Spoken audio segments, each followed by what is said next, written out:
Assalamualaikum teman-teman. Halo sahabat GSN, salam literasi, ayo membaca. Halo semua, apa kabar? Semoga dalam acara ini dan seterusnya semua sehat walafiat ya. Sebelumnya, izinkan saya memperkenalkan diri. Nama saya Emira Syaharani dari SMP Negeri 1 Japenan dengan guru pembimbing Ibu Sukati, SPD, MPD. Di sini saya akan mendongeng cerita rakyat dari Jawa Tengah yang berjudul Kisah Saridin yang Sakti. Kisah ini saya baca dari buku yang berjudul Cerita Rakyat dari Kudus dengan penerbit PT Grasindo. Teman-teman semua, yuk simak dongeng dari saya. Semoga kalian semua terhibur ya. Dahulu kala di daerah Kudus tinggallah seorang kiai dan nyai gede keringan. Mereka mempunyai seorang anak perempuan yang diberikannya nama Nibranjung. Setelah Nibranjung tumbuh menjadi gadis remaja yang molek, timbullah kerinduan pada sang kiai untuk mengasuh seorang anak laki-laki. Maka dari itu, sang kiai dan istrinya pun selalu bertafakur dan mengharap ridho dari Allah agar keinginannya terkabul. Pada suatu hari, ditemukanlah seorang bayi laki-laki dengan perantaran goib. Sunan Kudus mengatakan, bayi itu ialah putra dari Sunan Muria. Kuamanatkan engkau untuk menjaga, mengasuh, serta memberikan kasih sayang yang tulus pada bayi tersebut. Mendengar hal tersebut, sang kiai dan nyai gede keringan pun sangat bahagia. Dan mereka pun berjanji untuk menjaga, mengasuh, serta memberikan kasih sayang yang tulus pada bayi tersebut. Sadar mereka hanyalah seorang pedesaan, maka bayi itu dinamakan dengan adat pedesaan. Saridin ialah nama yang diberikannya. Nibranjung dan Saridin pun diasuh hingga dewasa dan menikah. Sepeninggalnya sang kiai, Nibranjung dan Saridin pun diwariskan satu pohon durian yang teramat besar dan suka berbuah lebat. Buah-buah itu dijual dan hasilnya dibagi untuk menafkahi keluarga masing-masing. Namun, suami Nibranjung merasa tidak puas akan hasil tersebut. Maka dari itu, suami Nibranjung mencari akal-akalan. Adikku, aku ingin engkau mengambil buah durian yang jatuh di siang hari dan aku mengambil durian yang jatuh pada malam hari. Ternyata buah-buah yang jatuh di siang hari dan diambil oleh Saridin ialah buah yang sudah masak. Itu membuat suami Nibranjung teramat kesal. Maka dari itu, suami Nibranjung mencoba mencari akal-akalan yang lain dengan memutar waktu. Wahai adikku, aku ingin mengubah waktu. Engkau mengambil durian yang jatuh pada malam hari, dan aku mengambil durian yang jatuh di siang hari. Baiklah kakak, jika itu keinginanmu, akan aku turuti. Padahal itu hanyalah akal-akalan saja untuk menakut-nakuti Saridin dengan menjadi harimau. Pada malam yang sepi, suami Nibranjung telah bersiap diri untuk menjadi harimau. Wow! Wow!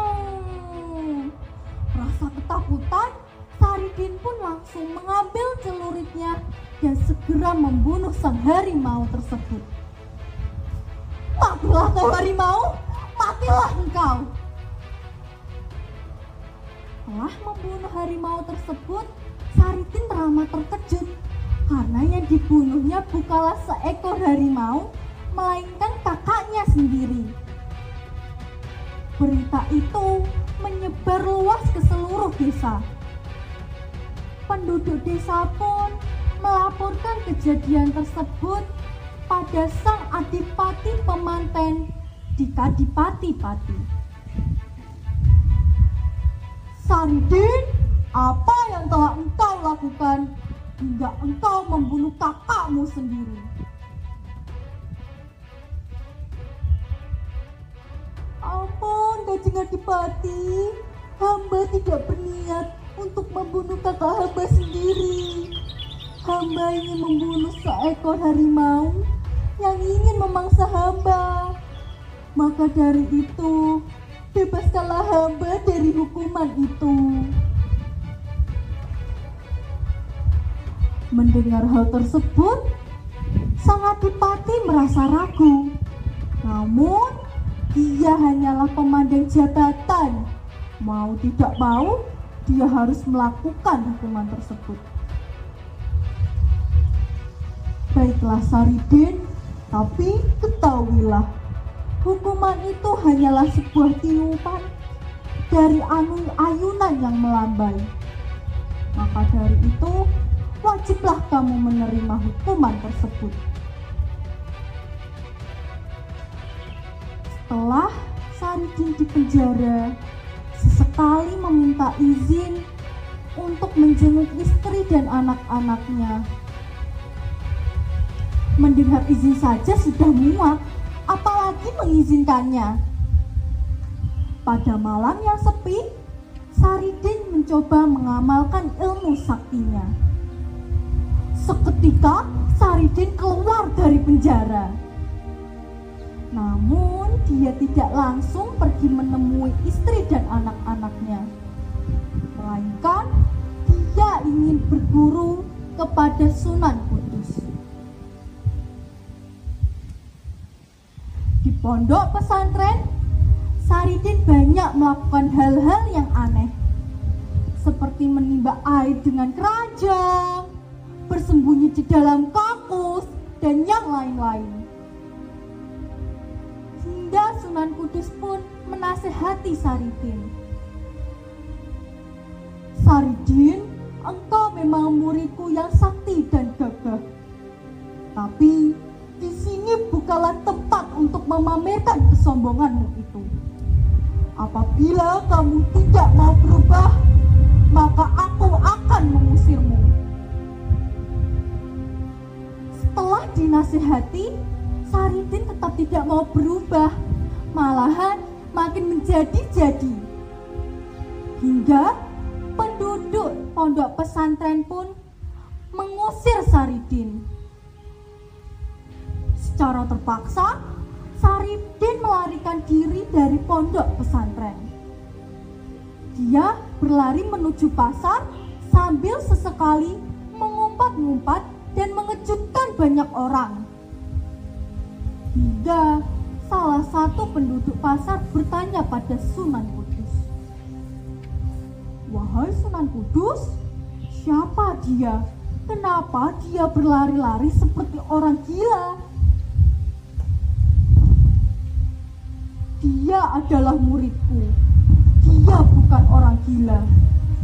Tapi sikapnya yang sering meresahkan penduduk sekitar.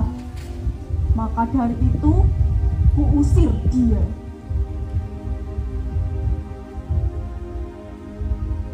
Setelah kejadian tersebut, penduduk pasar dan penduduk pondok pesantren pun cepat-cepat menghilangkan kejadian tersebut dalam ingatan mereka. Dan orang-orang sekitar pun memanggilnya Syekh Jangkung. Demikian dongeng dari saya. Kesimpulannya, Apabila kita mempunyai kesaktian, kegagahan, dan keberanian yang besar, kita tidak boleh melakukan hal-hal yang aneh dan merugikan warga sekitar. Justru kita harus menggunakan kesaktian tersebut untuk kesejahteraan masyarakat. Itu pun juga kita harus menjadi orang yang baik hati serta tidak sombong, karena sombong itu akan menjadi musuh kita. Saya Elira Syahrani undur diri. Apabila ada salah kata, mohon dimaafkan ya teman-teman. Semoga bermanfaat dan dapat menghibur kalian semua. Jangan lupa dukungannya untuk like, subscribe, komen, dan share ke keluarga, teman, dan sahabat yang kalian kenal. Terima kasih sahabat FGSN. Salam literasi, ayo membaca.